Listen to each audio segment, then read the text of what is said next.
નમસ્કાર મિત્રો, સ્વાગત છે તમારું આપણી આ યુટ્યુબ ચેનલમાં જેનું નામ છે ગુજરાતી જીકેની જમાવટ। તો ઘણા લાંબા સમયથી મિત્રો ગુજરાત સરકારના અલગ અલગ વિભાગના કર્મચારી મંડળો, પેન્શનર્સ મંડળો જે છે તે સરકાર સામે વિવિધ પડતર પ્રશ્નોને લઈ અને બેઠકો કરી રહી છે, આંદોલનો કરી રહી છે। ત્યારે સરકારી કર્મચારીઓ અને સરકાર હવે આમને સામને આવી ગયા છે અને પડતર પ્રશ્નો જેવા કે ઓપીએસ લાગુ કરવું, એનપીએસને નાબૂદ કરવું, જે 7મા પગાર પંચ અંતર્ગત કેન્દ્રના ધોરણે મિત્રો ભથ્થાઓના વધારા કરવા, ફિક્સ પે પ્રથા નાબૂદ કરવી વગેરે જેવા જે પડતર પ્રશ્નોના નિરાકરણ માટે સરકારને હવે કર્મચારી મંડળ દ્વારા 1 મહિનાનું અલ્ટિમેટમ આપી દેવામાં આવ્યું છે। જાણીએ આજના વિડીયોમાં વિગતવાર કે સરકારી કર્મચારીઓની શું છે રણનીતિ અને સરકારને કેમ આપવામાં આવ્યું છે 1 મહિનાનું અલ્ટિમેટમ અને કઈ કઈ બાબતોને લઈ અને હાલમાં સરકારી કર્મચારી સંઘ અને સરકાર આમને સામને આવી ગયા છે તેને લઈને વિડીયોમાં વિગતવાર ચર્ચા કરીએ। તો વિડીયોના અંત સુધી આપ બન્યા રહો અને જો ચેનલમાં આપ પહેલીવાર વિડીયો જોતા હોય તો અમારી ચેનલને લાઇક અને સબસ્ક્રાઇબ કરવાનું ભૂલશો નહીં, જેથી કરીને ચેનલ પર મૂકવામાં આવતા આવા સરકારી કર્મચારીઓના પ્રશ્નોને લઈ અને બનતા વિડીયો તમને સરળતાથી અમારા ચેનલના માધ્યમથી ઉપલબ્ધ થઈ જાય। તો ગુજરાત રાજ્ય સરકારના અલગ અલગ વિભાગમાં પોર્ટ નિગમ કોર્પોરેશન અને સ્વાયત્ત સંસ્થાઓમાં કામ કરતા સરકારી કર્મચારીઓ અને રાજ્ય સરકાર આમને સામને આવી ગયા છે। વિવિધ પડતર પ્રશ્નોના નિરાકરણ માટે હવે કર્મચારી મંડળ દ્વારા સરકારને 1 મહિનાનું અલ્ટિમેટમ આપવામાં આવ્યું છે। ગુજરાત રાજ્યના સરકારી કર્મચારીઓ વિવિધ પડતર માંગણીઓને લઈને સરકાર સામે આકરા પાણીએ છે।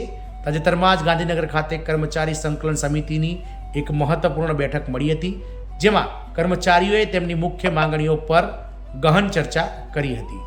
આ બેઠક બાદ કર્મચારીઓએ સરકારને 1 મહિનાની અલ્ટિમેટમ એટલે કે મુદત આપી છે અને સ્પષ્ટ ચીમકી ઉચ્ચારી છે કે જો આ સમયગાળામાં તેમની માંગણીઓનો યોગ્ય ઉકેલ નહીં આવે તો તેઓ રાજ્યવ્યાપી આંદોલન કરશે અને ગાંધીનગરને ઘેરી અને સરકારને મિત્રો ફરીથી ચિંતામાં મૂકી દેશે। આ નિર્ણય સરકારી કર્મચારીઓને લાંબા સમયથી ચાલી રહેલી નારાજગીનો પ્રતીક છે, જે હવે આક્રમક સ્વરૂપ ધારણ કરવા જઈ રહી છે।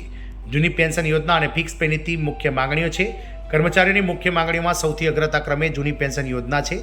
આપ સૌને જણાવી દઈએ કે કેન્દ્રના ધોરણે રાજ્ય સરકાર દ્વારા પણ વર્ષ 2004 પછી જે કર્મચારીઓ જોડાયા છે સરકારના અલગ અલગ વિભાગોમાં તેમના માટે જૂની પેન્શન યોજના બંધ કરવામાં આવી છે, જે પુનઃસ્થાપિત કરવી અને ફિક્સ પે નીતિમાં સુધારો કરવો, એટલે કે જે 5 વર્ષ મિત્રો ફિક્સ પે રાખવામાં આવે છે તે નીતિમાં સુધારો કરવો અથવા નાબૂદ કરવી। કર્મચારીઓનું કહેવું છે કે નવી પેન્શન યોજના તેમના ભવિષ્ય માટે સુરક્ષિત નથી, જ્યારે ફિક્સ પે નીતિ યુવા કર્મચારીઓનું આર્થિક શોષણ કરે છે। આ બંને મુદ્દાઓ પર કર્મચારીઓમાં ભારે રોષ છે અને તેઓ માને છે કે સરકારે આ પ્રશ્નોને વહેલી તકે ઉકેલ લાવવો જોઈએ। આ ઉપરાંત અન્ય પડતર મુદ્દાઓ જેમ કે 7મા પગાર પંચના લાભો, ભથ્થા અને બઢતીના પ્રશ્નો પણ આ બેઠકમાં ચર્ચાયા હતા। સરકાર અને કર્મચારીઓ વચ્ચે સુમેળ અનિવાર્ય। આ પરિસ્થિતિ સરકાર માટે એક મોટો પડકાર છે। જો સરકાર સમયસર યોગ્ય પગલાં નહીં ભરે તો રાજ્યવ્યાપી આંદોલન સરકારી કામગીરીને ખોરવી શકે છે। કર્મચારીઓનું આંદોલન માત્ર તેમની માંગણીઓને પૂરતું સીમિત નથી, પરંતુ તે સરકારની નીતિઓ સામેના અસંતોષનું પણ પ્રતિબિંબ છે। સરકાર અને કર્મચારીઓ બંને સંવાદ અને વાટાઘાટો દ્વારા આ સમસ્યાનો ઉકેલ લાવવા પ્રયત્ન કરવો જોઈએ। કર્મચારીઓની માંગણીઓ વ્યાજબી હોય સરકારે પણ તેને સ્વીકારવા માટે તૈયાર રહેવું જોઈએ, જ્યારે કર્મચારીઓએ પણ સરકાર સાથે સહકારભર્યો માહોલ જાળવવો જોઈએ। આંદોલન પહેલાં સમજૂતી દ્વારા ઉકેલ લાવવામાં આવે તે સરકાર અને રાજ્યના નાગરિકો બંને માટે હિતાવહ છે। આમ મિત્રો, સરકારી કર્મચારીઓ ફરીથી એકવાર લડાયક મૂડમાં આવી ગયા છે અને જૂની પેન્શન યોજના, ફિક્સ પે નીતિ, 7મા પગાર પંચના લાભો, ભથ્થા, બઢતીના પ્રશ્નો વગેરે જેવા પડતર પ્રશ્નો જે ઘણા લાંબા સમયથી સરકારની જે રાજ્ય સરકારની કર્મચારીઓની બનેલી સંકલન સમિતિ સરકાર સામે લડી રહી છે તેને લઈ અને મિત્રો હવે આ સમિતિ લડાયક મૂડમાં આવી ગઈ છે અને જો સરકારને 1 મહિનાનું અલ્ટિમેટમ આપવામાં આવ્યું છે, દિવાળી પહેલાં જો સરકાર દ્વારા આ બાબતને લઈ અને કોઈ ચર્ચા કરવામાં નહીં આવે તો ચોક્કસથી મિત્રો આવનાર સમયમાં જે છે તે સરકાર દ્વારા કર્મચારીઓ દ્વારા જે છે તે મિત્રો ભારે લાગણી જેવી સ્થિતિ રાજ્યમાં અલગ અલગ વિભાગોમાં ઊભી થશે તેવું દેખાઈ રહ્યું છે। જય હિન્દ, અસ્તુ।